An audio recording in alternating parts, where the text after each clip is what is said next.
Bom dia, turma, tudo bem com vocês? Vamos dar início à nossa aula de literatura de hoje, certo? Com o quintismo, tá? Só lembrando aí para vocês que a gente estava estudando aí o humanismo e o classicismo, que fazem parte do período da Renascença, né? A gente sai daquele momento que a gente viu lá na primeira escola do trovadorismo, da Idade Média, e vem para a Idade onde a gente vai ver a presença do homem, da sua ação, dos seus pensamentos, seus questionamentos, né? A gente vai ver que muitas coisas vão surgirem de conhecimento, tá?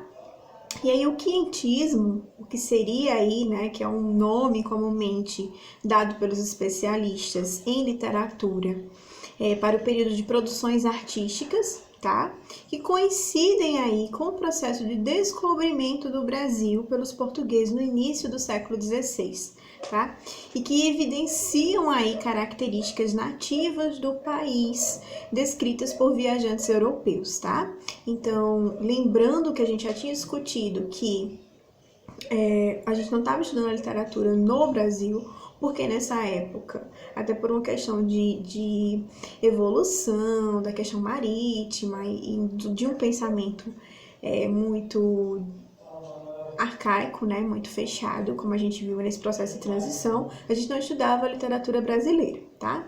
E aí a gente vai começar a ver agora como que vai funcionar isso. Só que nesse mesmo momento em que a gente estudou humanismo e classicismo, no período da Renascença, que ainda está ocorrendo na Europa e em Portugal, aqui no Brasil a gente passa pelo processo de descobrimento, tá? E aí a gente vai estudar e investigar como que isso se deu nesse processo de descobrimento aqui no Brasil, tá? E o contexto histórico do quinhentismo, que é importante a gente entender, tá? Nos primeiros 3 séculos aí da história do Brasil, a vida social, a esfera econômica e cultural, tá? Desenvolveram-se aí em torno da relação entre a colônia e a metrópole de Portugal, ok?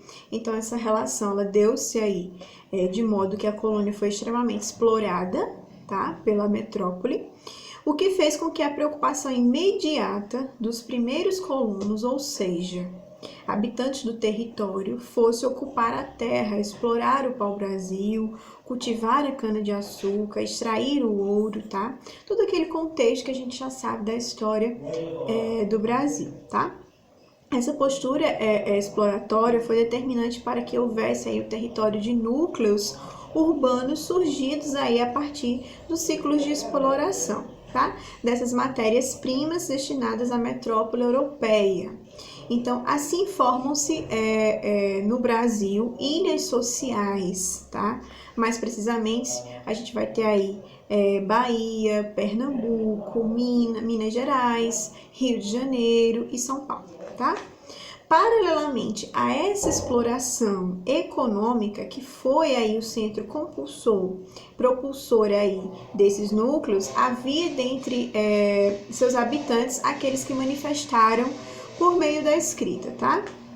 Os primeiros ecos da literatura aqui no Brasil, ou seja, as primeiras manifestações, embora tímidas ainda, tá? Do pensamento da elite intelectual, essas manifestações estão categorizadas aí em suas vertentes bem distintas, que são elas: a literatura de viagem ou de informação, a literatura de formação ou a literatura de catequese.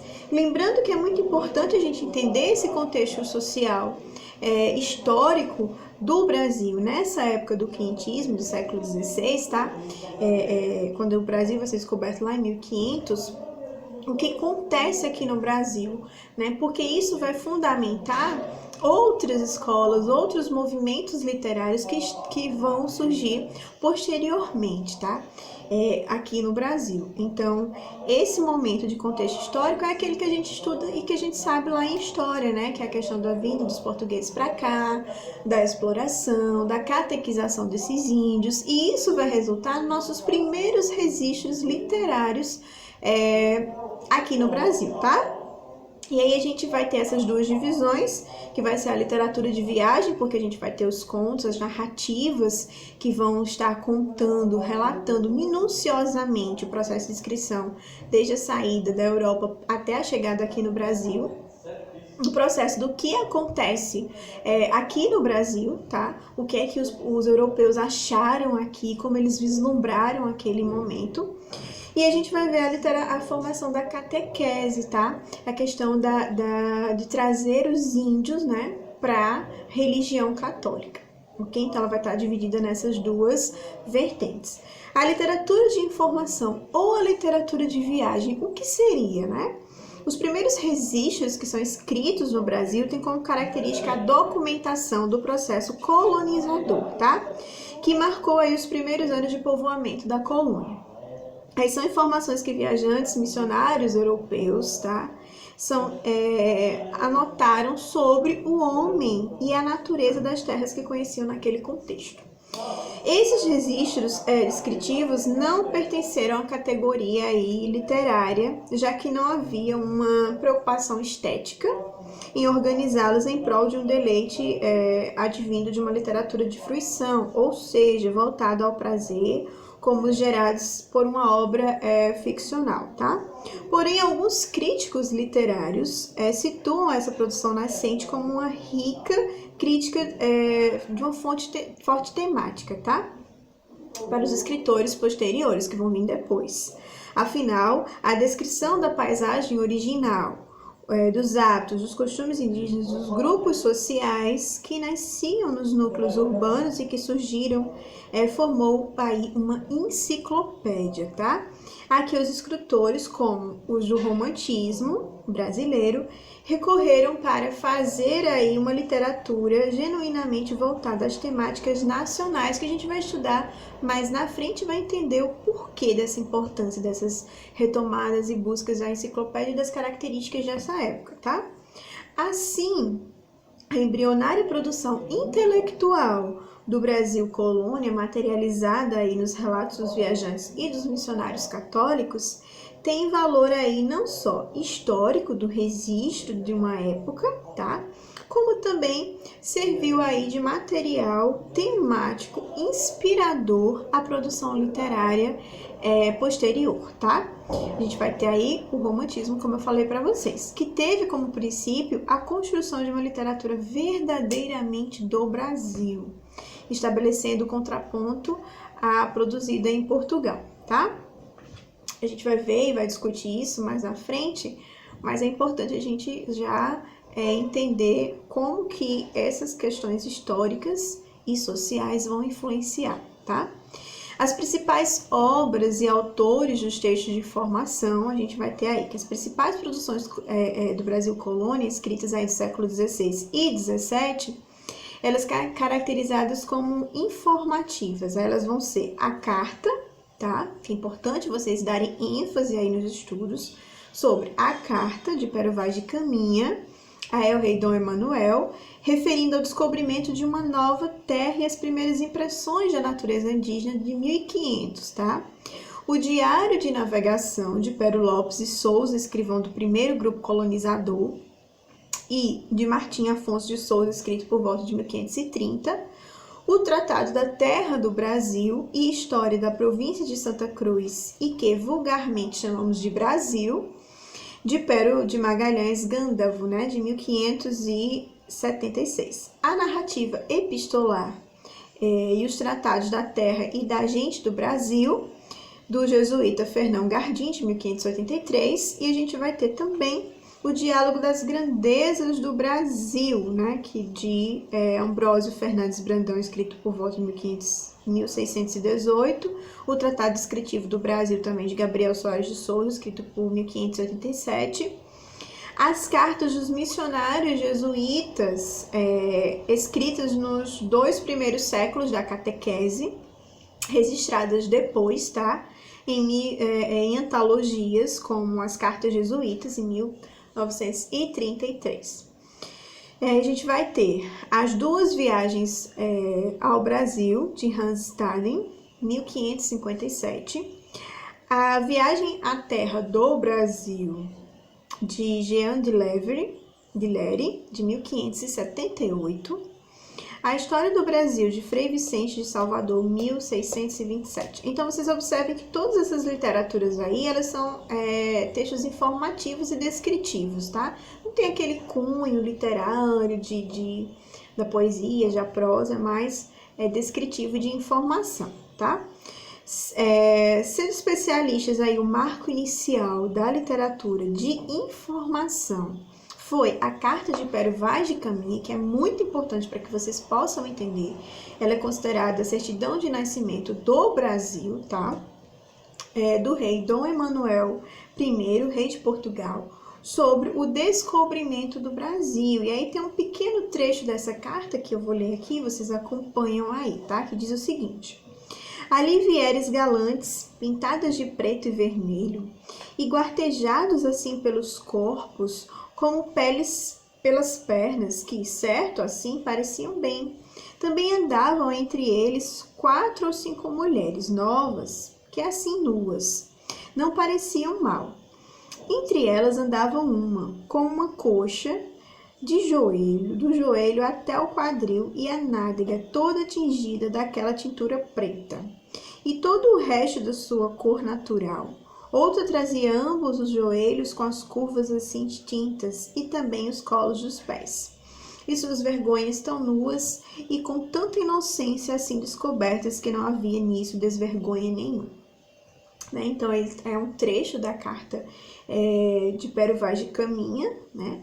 A carta que a gente chama como certidão do Brasil. E a gente tem aí uma tela, tá? Do desembarque de Cabral em Porto Seguro, certo? A gente tem os índios aí e a chegada de Cabral aqui no Brasil, certo?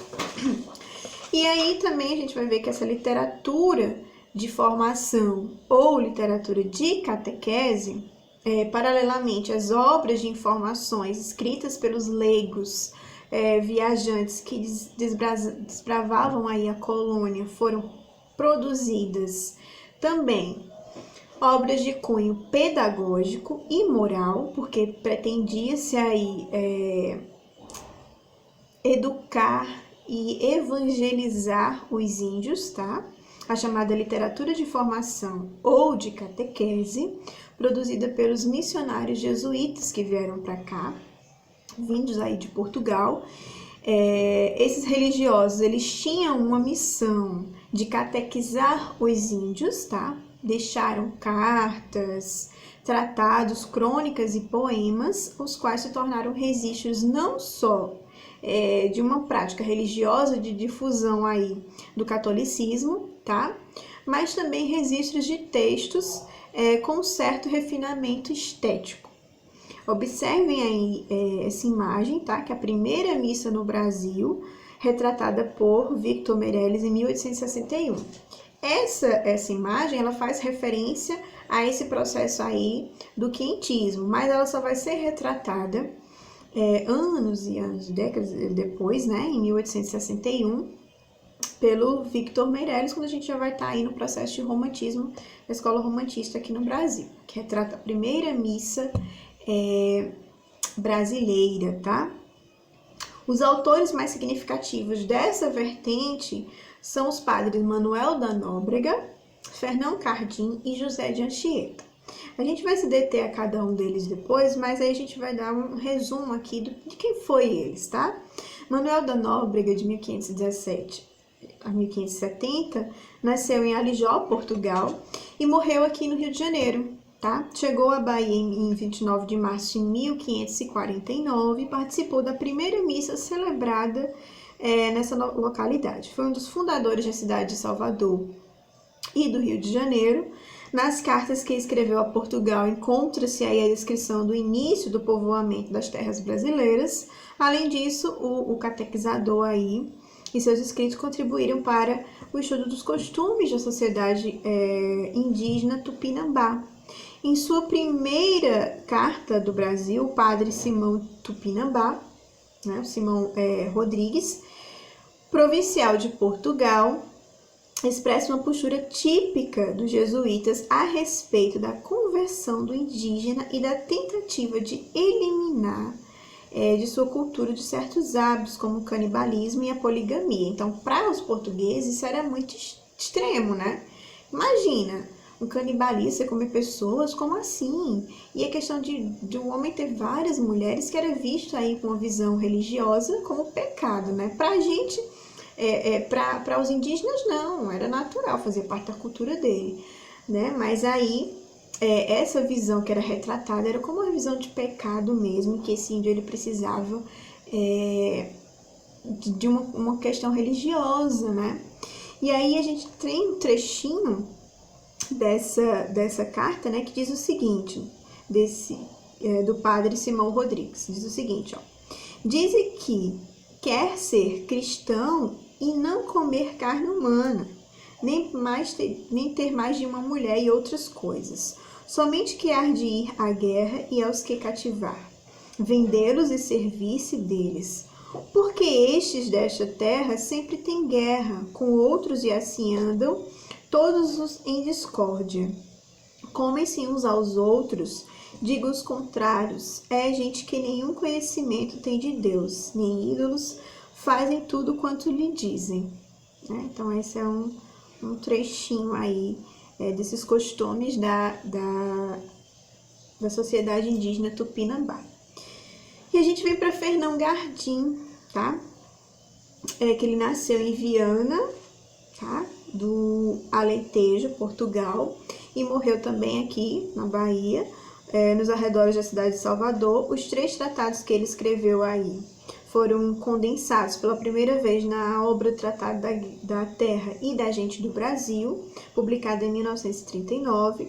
Os 2 primeiros textos de sua autoria, do Clima e da Terra do Brasil, e do Princípio e Origem dos Índios do Brasil, foram publicados inicialmente em inglês, na coleção dirigida por Samuel Pusters, em Londres, em 1623. O terceiro texto é a narrativa epistolar de uma viagem em missão jesuítica, foi publicado em 1847, em Lisboa, por Francisco Adolfo de Vanhagen. Há nessas obras aí o predomínio de uma descrição entusiasmada da fauna e da flora do nosso país, tá? Que, segundo ele, diz o seguinte: este Brasil já é outro Portugal, e não falando do clima, que é muito mais temperado e saio, sem calmas grandes nem frios, onde os homens vivem muito com poucas doenças, né? Que é algo bem, o Brasil só índios, né? A fauna, a flora, sem poluição, sem doenças, né? E aí ele vai retratar isso justamente nas suas obras, né? Ele vai descrever o Brasil aí. E a gente vem para um grande nome muito importante para a literatura quentista, que vai ser José de Anchieta, de 1534 a 1597. Ele nasceu nas Ilhas Canárias, na Espanha, tá? E faleceu na cidade de Retriba, atual cidade de Anchieta, no estado do Espírito Santo. No Brasil, ele vai participar da fundação da cidade de São Paulo, tá? E Rio de Janeiro. Notabilizou-se aí no período colonial como poeta e dramaturgo, mas também publicou crônicas, histórias e umas gramáticas da literatura da língua tupi. A arte de gramática da língua mais usada na costa do Brasil na época, tá? Em 95, perdão. Na dramaturgia, ele publicou autos inspirados nos autos do escritor português Gil Vicente, lembra de Gil Vicente? Como o auto na festa de São Lourenço, encenando pela primeira vez em 1583. Quando a linguagem, observa-se aí nesses autos, ora o uso da língua portuguesa, ora o uso da língua tupi, tá? Apesar de o teor religioso destinado à edificação do índio e do branco permear sua obra poética, assim como permeou outras obras, nota-se aí em seus poemas um cuidado estético mais acentuado, tá? Observe-se aí um fragmento da carta da companhia, que diz o seguinte: depois de tudo criado, por conto peço a medida, disse Deus. Seja formado o homem como treslado de nossa imagem subida, e criou a Adão, a quem adotou, da semelhança divina, mas foi sua morfina, que muito depressa borrou aquela imagem tão divina. Mas Cristo, Deus humanado, glorioso São Francisco, para limpar o traslado que Adão tinha borrado, pondo o mundo em tanto risco. Quis pintar e consigo conformar a voz de dentro e de fora, com a graça tão singular que vos podemos chamar o homem novo em que Deus mora. Então, a gente observa aí que a presença dos símbolos religiosos comuns nos textos de catequese do quintismo evidencia-se aí em todas as estrofes desse fragmento do poema, o pão, o elemento eucarístico, né, que representa o corpo de Cristo, como o texto bíblico no poema é alcançado a símbolo capaz de suprir as imperfeições humanas, tá? Aí vale a gente lembrar, gente, que nessa época aí a gente vai ter em Portugal o quinhentismo é denominado aí de classicismo, porque a gente vive aqui no Brasil como quinhentismo. Lá em Portugal a gente está vivenciando o quê? O classicismo, tá? Que representa um conjunto de obras literárias produzidas durante onde? Durante o Renascimento, tá? Um movimento artístico e literário e científico inspirado na cultura grego-latina, que vigorou aí a Europa do século XVI, tá? Conforme estudamos aí nas aulas passadas, ok? Indo ao encontro do que ocorreria na história naquele momento, marcado por profundas transformações sociais, como a gente já tinha discutido, econômicas, culturais, religiosas, o classicismo promoveu aí a substituição da fé medieval pela razão. Então, a gente tem aí a substituição dessa fé muito medieval, muito teocêntrica, e a gente vem para a troca da questão da razão humana com o antropocentrismo, tá? A gente vai estudar aí essas figuras tão importantes para o quinhentismo nas aulas posteriores, mas é importante que vocês entendam esse contexto social e histórico que acontece aqui no Brasil, porque isso vai ser muito importante para influenciar outras escolas, outros momentos literários, tá? Então, a nossa aula encerra aqui com esse conteúdo. Vocês têm um exercício para fixar esse conteúdo aqui, tá? Para vocês entregarem no finzinho da aula. Os demais exercícios que eu passar referentes aos módulos e apostilas de vocês têm 8 dias para entregar, tá? Ou seja, na aula da semana que vem. Porém, essas atividades aqui de fixação, vocês têm que entregar até o final da aula ou, no máximo, até o finzinho da tarde, tá bom? Então, nós findamos aí as nossas aulas semanais. Espero vocês na próxima semana. Um bom fim de semana. Se cuidem e tchau, tchau. Qualquer dúvida, podem contar comigo que eu tô aqui para tirar todas elas, tá bom? E para ajudar vocês. Tchau, tchau.